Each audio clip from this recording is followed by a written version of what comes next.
What's up, y'all? I am back with another book review. It's been a minute since y'all have seen me do a video review, but I am back with another banger because this book was honestly, I don't know.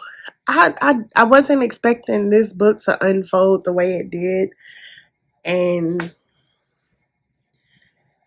I'm all here for it. Like, I'm all here for this author and his set of characters. Like, I don't know. I don't know.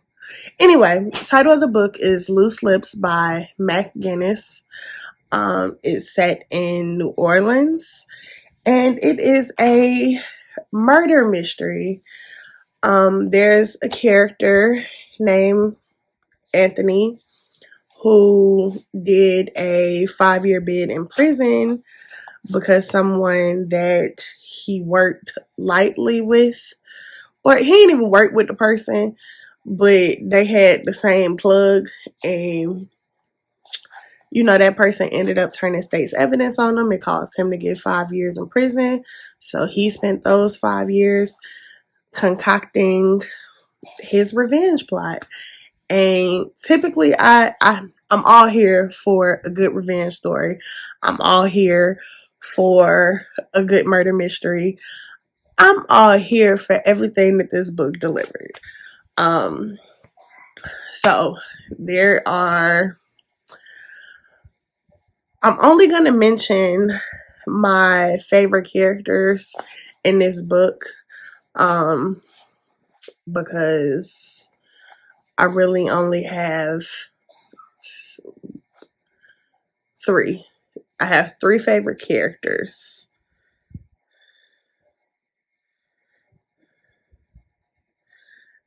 Yeah, so it'd be real hard for me.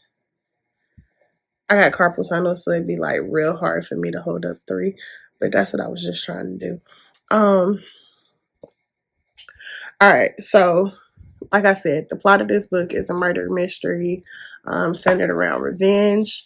First character I'm going to talk about is Anthony, aka Tony. Tony, like I said before, he did a 5-year bid because somebody snitched on him during his 5 years in prison. He concocted a plan to get revenge on those involved, and he got his revenge. Throughout the story, we don't really know much about him because all we see is his plot to get revenge, and he brutal with it. He definitely brutal with it. But I enjoyed his character. The book is told the story is told in first person and third person. Tony's story is told in third person, and my next character, Mr. J, is told in first person.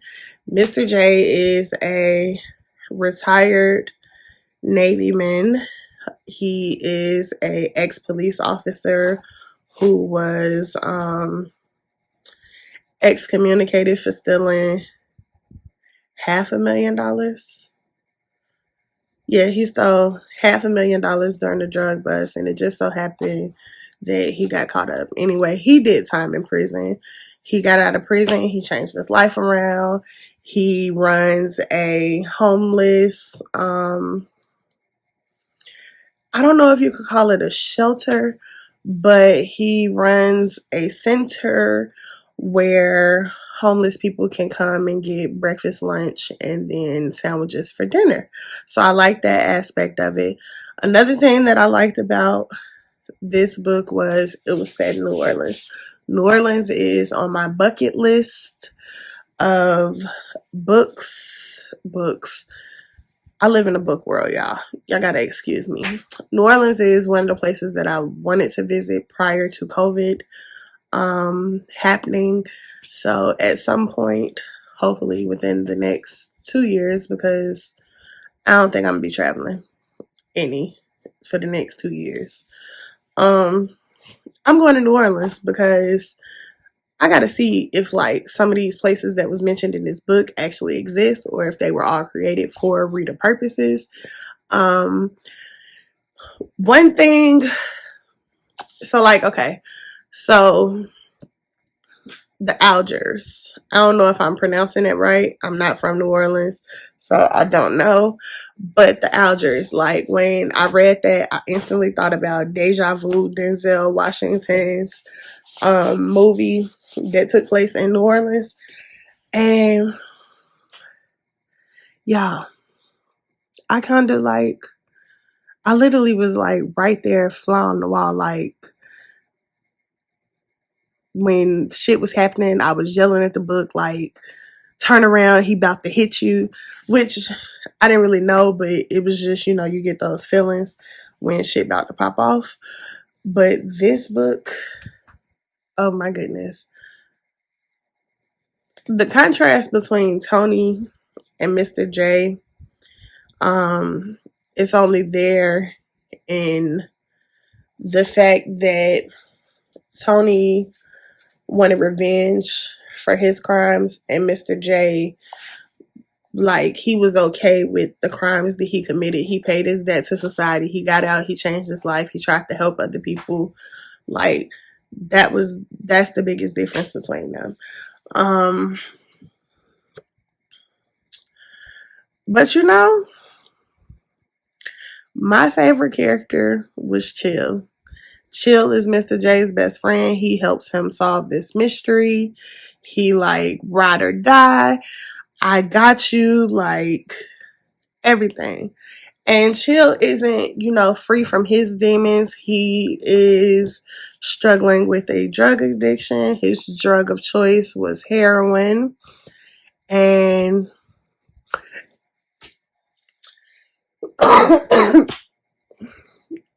listen, Chill for me was a different kind of story, different kind of character. I've never, ever, ever, ever, ever in the book encountered a functioning heroin addict.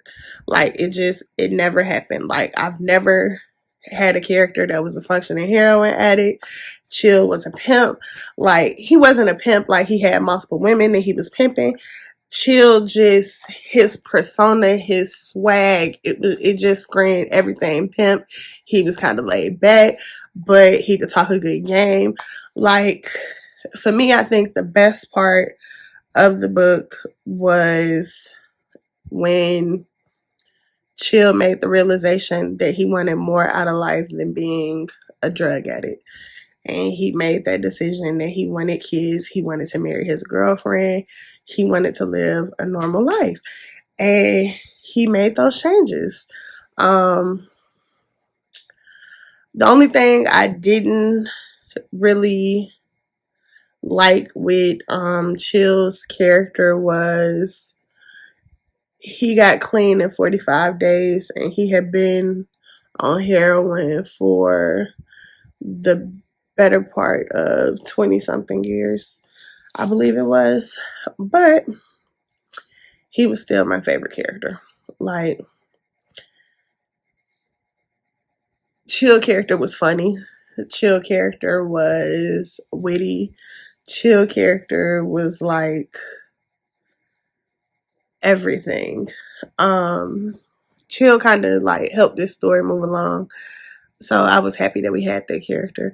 There are women involved in the story, but there's Chill's girlfriend, there's Mr. J's love interest, Pamela, and then there is Tony's chick, Passion.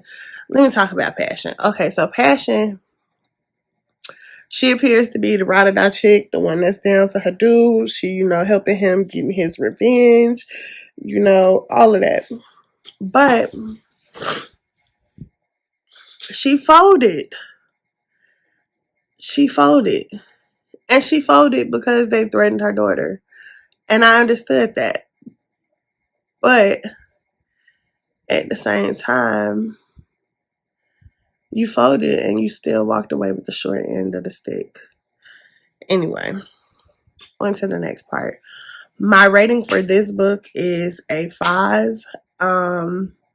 For me, the book started out a little slow. Not in terms of,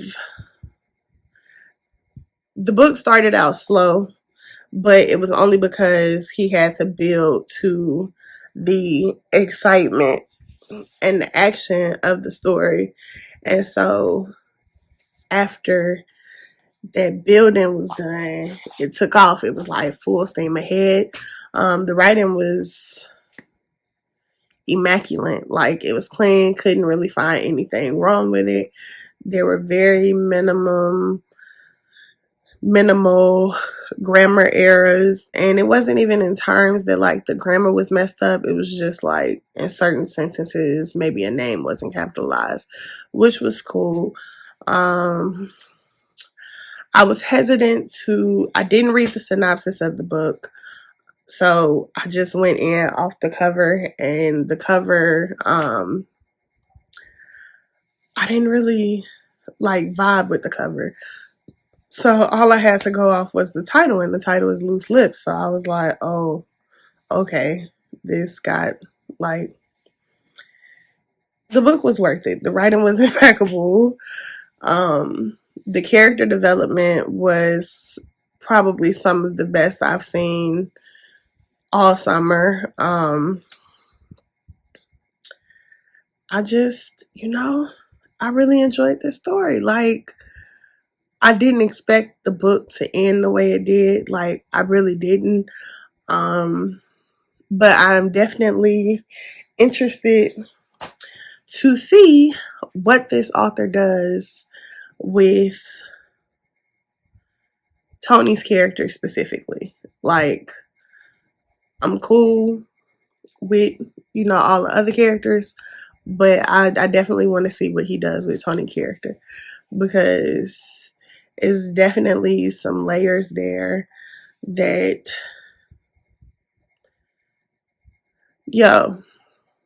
while I'm talking about Tony's character, actually, I can't even do that because that's a spoiler, and I'm trying to be better about not giving away spoilers. But please check out this book because it is definitely one that should be on your summer reading list. It's Loose Lips by Mac McGinnis. I give it a 5 stars. The writing was good. The character development was everything. Y'all know I give it a 5 stars if I'm up at 2 o'clock in the morning recording this video because I just finished it. Gonna be sleepy as hell for work tomorrow, but that's okay because I got to the end of the book and I enjoyed it. So be sure to follow me on Facebook, Instagram. Also subscribe to the YouTube channel, Brown Sugar Reads. I now have a website, which is brownsugarreads.com. There are reviews posted there that I didn't do a video review on this summer. So be sure to check all of those pages out. And I will be back with another banger.